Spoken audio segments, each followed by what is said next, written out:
Juma didn't know that this evening would turn into such chaos. He was just a gardener, a poor young man from the village, working hard to support his family. But somehow, that night in Nairobi's fancy Rosanna Hotel, he became the center of a fight among three of the richest women in the city. Juma had met these women in different ways over the past few months. First, he worked at the mansion of Miriam, the wife of a powerful telecom businessman. Miriam was wealthy, beautiful, and used to having people admire her. But when she noticed Juma, something changed. He was quiet, polite, and very humble, so different from the men around her. She liked how he looked at her without fear or expectation, and she started to get interested in him. For Juma, she was just another boss, but he couldn't deny her kindness. Sometimes she would stay in the garden longer than necessary, asking him about his life and laughing at his jokes. Then came Zura. Zara was the wife of a famous media mogul, a woman who loved being the center of attention. She was strong-willed and never backed down from a challenge. When she noticed that Miriam had taken a liking to Juma, she decided she wanted him too, not because she needed him, but because she enjoyed the idea of winning over Miriam. Zara would give Juma little gifts, fancy coffee, chocolates, even a new shirt, and wink as she passed him. She loved the thrill of seeing him look surprised and a bit nervous. Lastly, there was Amina, the soft-spoken wife of a famous architect. Amina was different. She didn't need to win over anyone. Her life was already set in luxury and calm. But in Juma, she saw something refreshing. He reminded her of simpler times, a time when life wasn't all about high society parties and endless formalities. One day, she invited Juma for tea. At first, Juma was hesitant, but Amina was so kind that he found himself opening up to her. They talked about his village, his family, and his dreams. Amina listened as if every word mattered, and she felt happier around him than she had felt in a long time. Things took a turn on the night of the Rosanna Hotel Gala. All three women were there, dressed in glamorous gowns and dripping in jewelry. When Miriam saw Amina chatting with Juma near the flower arrangements, her mood changed. She walked up to them, her expression firm. Amina noticed her approach, but didn't move away. She smiled at Juma, making it clear she wasn't intimidated by Miriam's arrival. Miriam cleared her throat and gave Amina a cold smile. "Funny seeing you here, Amina," she said, her tone icy. "I thought a respectable married woman like you wouldn't be so interested in other men." Amina kept her cool, replying with a smile, "Oh, Miriam, I didn't know friendship was such a crime. Or do you think Juma here isn't good enough to be treated with respect?" Just then, Zara arrived, her sharp eyes taking in the tense scene. She didn't hesitate. "Ladies, maybe you should save your energy. Juma here is probably tired of all this drama. After all, he has better things to do than be the center of attention for you both." But things only got worse from there. Miriam, feeling insulted, grabbed Juma's arm, and Amina grabbed the other, refusing to back down. Zara joined in too, putting her hand on his shoulder. Suddenly, the three billionaire wives were all pulling at Juma, each one refusing to let go. People around them gasped and stared, whispering to one another. Some even started recording the scene on their phones. amused by the unusual spectacle of three wealthy women fighting over a poor gardener. Juma was overwhelmed and tried to pull away, but the women were strong, and they weren't letting him go. Finally, he raised his voice, firm but respectful. "Please let me go. This isn't my place, and I don't belong in this kind of situation. I'm just a gardener." His words seemed to shock them all. The women let go, staring at him, realizing how out of place he truly felt in their world. For a brief moment, the whole room went quiet as everyone watched Juma walk away, out of the Grand Hotel and back into the night. As he left, the three women were left standing there, watching in silence. The glamour and wealth they usually took so much pride in suddenly felt empty. They had lost something real, not just a game, but a reminder that even the richest lives can feel hollow without true respect and humility. The weeks after that night at the Rosanna Hotel were strangely quiet for Juma. He went back to his usual routine, working in the gardens and avoiding anything that could bring him back into the path of the billionaire wives. But he couldn't stop thinking about them. He wondered how they were dealing with the fallout of their public scene, and part of him felt bad for how it all ended. However, he was also relieved. He didn't belong in their world, and they didn't belong in his.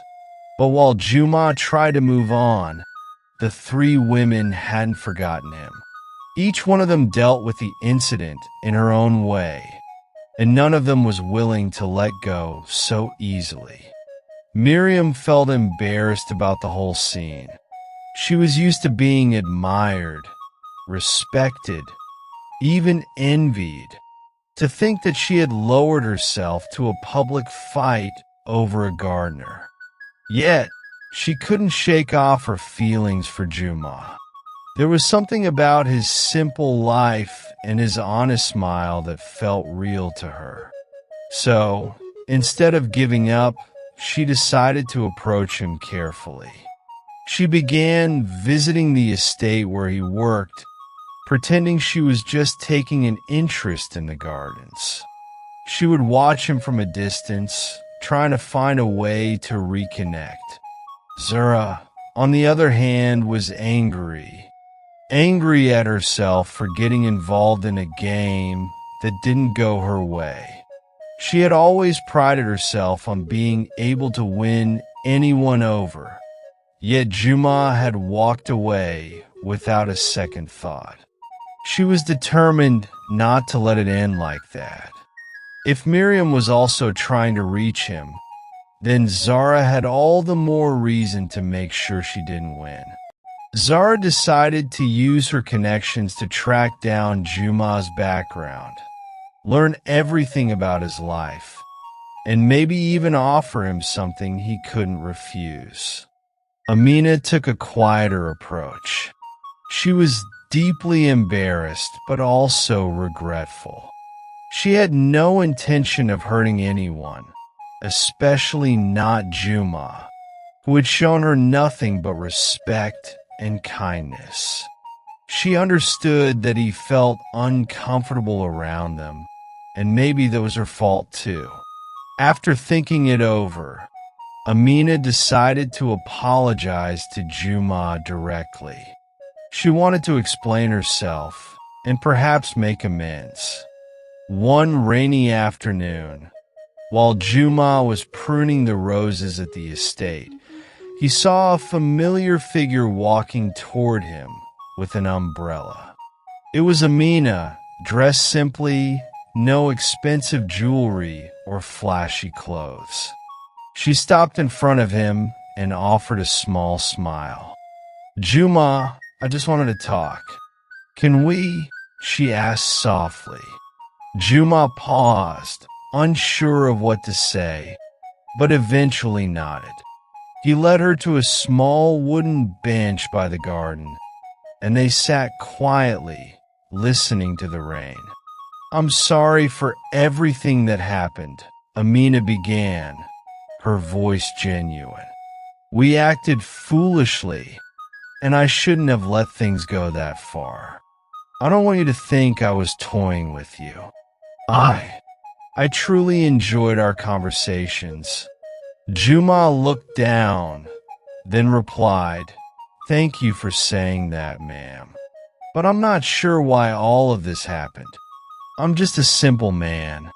I don't belong in your world, and I don't understand why I became part of it. Amina nodded. I understand, and I don't blame you for feeling that way.